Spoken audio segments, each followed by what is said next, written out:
ಮತ್ತೊಂದು ಕಡೆಗೆ ಇದೇ ಡಿ ಫ್ಯಾನ್ಸ್ನಿಂದ ಪ್ರಥಮ್ಗೆ ಜೀವ ಬೆದರಿಕೆ ಆರೋಪಕ್ಕೆ ಸಂಬಂಧಪಟ್ಟಂತೆ ಕೂಡ ಒಂದಷ್ಟು ಮಾಹಿತಿಗಳು ನಿನ್ನೆಯಿಂದ ಕೊಡ್ತಾ ಇದ್ದೀವಿ ನಾವು. ಈ ಬೆನ್ನಲ್ಲೇ ಒಂದೇ ವೇದಿಕೆಯಲ್ಲಿ ಪ್ರಥಮ್ ಮತ್ತು ರಕ್ಷಕ್ ಕಾಣಿಸ್ಕೊಂಡಿದ್ದಾರೆ. ಯಾಕೆ ರಕ್ಷಕ್ ಬಗ್ಗೆ ಇಷ್ಟೊಂದು ಲೈಮ್ ಲೈಟ್ ಸಿಗ್ತಿದೆ ಅಂದರೆ, ಪ್ರಥಮ್ಗೆ ಲಾಸ್ಟ್ ಟೈಮ್ ಎಲ್ಲ ಬಂದು ಹಲ್ಲೆ ಮಾಡೋ ಪ್ರಯತ್ನ ಮತ್ತು ಆ ವೆಪನ್ಸ್ ತೋರಿಸಿದಾಗ ಈ ನಟ ಕೂಡ ಅದೇ ಸ್ಥಳದಲ್ಲಿದ್ದರು. ಇನ್ಫ್ಯಾಕ್ಟ್ ಈ ವ್ಯಕ್ತಿನೇ ಹೇಳಿ ಕರೆಸಿದ್ದು ಅನ್ನೋ ಆರೋಪ ಎಲ್ಲ ಇದೆ. ಇದಕ್ಕೆ ರಕ್ಷಕ್ ಬುಲೆಟ್ ನಿನ್ನೆಯಿಂದ ಕೂಡ ಹೇಳ್ತಾ ಇರೋದು, ಆಣೆ ಪ್ರಮಾಣಕ್ಕೆ ಬೇಕಾದರೆ ಬನ್ನಿ ಅಂತ ಆಹ್ವಾನಿಸಿದ್ದಾನೆ. ಹೊಡಿಸೋದು, ರೌಡಿಸಮ್ ಮಾಡಿಸೋದೆಲ್ಲ ನನಗೆ ಗೊತ್ತಿಲ್ಲ, ಗನ್ ತೆಗೆದ್ರು, ಡ್ಯಾಗರ್ ತೋರಿಸಿದ್ರು ಅನ್ನೋದೆಲ್ಲ ಸುಳ್ಳು ಅಂತ ಈತ ಹೇಳ್ತಾ ಇದ್ದಾನೆ. ಪ್ರಥಮ್ ನೋಡಿದ್ರೆ ವೆಪನ್ಸ್ ತೋರಿಸಿದ್ರು ಅಂತ ಪ್ರಥಮ್ ಹೇಳ್ತಾ ಇದ್ದಾರೆ. ಇನ್ಫ್ಯಾಕ್ಟ್ ಇದೇ ವ್ಯಕ್ತಿ ಇದ್ರೂ ಅಲ್ಲೇನು ತಡೆಯೋದಕ್ಕೆ ಹೋಗಲಿಲ್ಲ ಅಂತ ರಕ್ಷಕ್ ಮೇಲೆ ಆರೋಪವನ್ನು ಮಾಡ್ತಾ ಇದ್ದಾರೆ. ಈ ಬೆನ್ನಲ್ಲೇ ಒಂದೇ ವೇದಿಕೆಯಲ್ಲಿ ಇಬ್ಬರು ಒಟ್ಟೊಟ್ಟಾಗಿ ನಗ್ನಗ್ತಾ ಅಕ್ಕಪಕ್ಕ ಯಾರು ಆರೋಪ ಮಾಡಿದ್ರು, ಯಾರು ಆರೋಪಿತ ಸ್ಥಾನದಲ್ಲಿದ್ದಾರೆ, ಇಬ್ಬರು ಕೂಡ ಅಕ್ಕಪಕ್ಕ ಕೂತಿರೋದು ಕಂಡು ಬಂತು. ಇದನ್ನು ನೋಡ್ತಾ ಇದ್ರೆ ಪಬ್ಲಿಸಿಟಿ ಸ್ಟಂಟ್ಗೆ ಇವೆಲ್ಲ ಬರ್ತಾ ಇದೆಯಾ ಆಚೆಗೆ ಅನ್ನೋದು ಒಂದು ಪ್ರಶ್ನೆ ಬರುತ್ತೆ.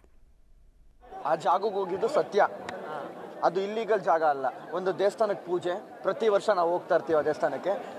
ಅದಕ್ಕೆ ಪ್ರತಿ ಸರಿ ನಮ್ಮನ್ನ ಇನ್ವೈಟ್ ಮಾಡ್ತಾನೆ ಇರ್ತಾರೆ. ಹೋದ ವರ್ಷ ನಾನು ಪ್ರಥಮಣ್ಣನೂ ಹೋಗಿದ್ವಿ. ನಾನ್ ವೆಜ್ ಒಂದು ಪೂಜೆ ಇತ್ತು, ನಾನ್ ವೆಜ್ ಊಟ ಇತ್ತು, ತಿನ್ಕೊಂಬಂದು ಹಂಗೆ ಮಾತಾಡ್ಕೊಂಡು ಬರ್ತಾ ಇರ್ತೀವಿ. ಅದೇ ರೀತಿ ಈ ವರ್ಷವೂ ಅದೇ ರೀತಿ ಹೋಗಿದ್ವಿ.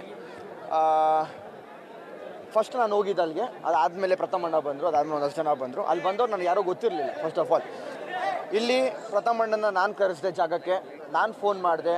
ಆಮೇಲೆ ಅದೇನೋ ಇನ್ನೊಂದು ವರ್ಡ್ ಹೇಳಿದ್ರು, ಸುಪಾರಿ. ಅದು ನನ್ನ ಲೈಫಲ್ಲೇ ದೊಡ್ಡ ವರ್ಡ್. ಅದು ನಾನು ತುಂಬ ಚಿಕ್ಕ ಹುಡುಗ, ನಾನು ಇನ್ನೊಬ್ರಿಗೆ ಸುಪಾರಿ ಕೊಟ್ಟು ಒಡ್ಸೋದು ಮತ್ತೊಂದು ಅದು ನನಗೆ ಬೇಡದಿರೋದು. ಯಾಕಂದರೆ ನಾನೊಂದು ಚಿತ್ರರಂಗದ ಮನೆಯಿಂದ ಬಂದಿರೋದು.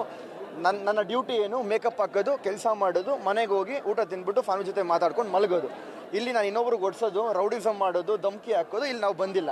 ಯಾಕೆಂದರೆ ನನ್ನ ತಂದೆ ದೊಡ್ಡ ಕಲಾವಿದರು, ಅದೇ ಮನೆಯಿಂದ ಇವತ್ತು ನಾನು ಬಂದಿದ್ದೀನಿ ಅಂತ ಹೇಳಿದ್ರೆ ಆ ಹೆಸರನ್ನ ಉಳ್ಸೋಕ್ಕೆ ಹೊರತು ಬಂದಿರ್ತೀವಿ, ಹೊರತು ಬಿಟ್ಟರೆ ಬೇರೆ ಕೆಟ್ಟ ಕೆಲಸ ಮಾಡೋಕ್ಕೆ, ರೌಡಿಸಮ್ ಮಾಡೋಕ್ಕೆ, ಯಾರೋ ಇನ್ನೊಬ್ರನ್ನ ಓಡಿಸೋಕ್ಕೆ ಬಂದಿಲ್ಲ ನಾವಿಲ್ಲಿ. ನಾನೆಲ್ಲ ಚಾನಲಲ್ಲೂ ಎಲ್ಲ ಕಡೆ ನೋಡ್ತಿದ್ದೆ. ರಕ್ಷಕ್ ಸುಪಾರಿ ಕೊಟ್ಟ, ರಕ್ಷಕ್ ಕರೆಸ್ದ, ರಕ್ಷಕ್ಕೆ ಆ ಜಾಗಕ್ಕೆ ಕರೆಸಿದ್ದು, ಅವ್ರನ್ನ ಓಡ್ಸೋಕ್ಕೆ ಪ್ಲ್ಯಾನ್ ಮಾಡಿದ್ದ. ಆಮೇಲೆ ಒಂದು 3 ಅವರ್ ಅಲ್ಲೇ ಇದ್ದರು.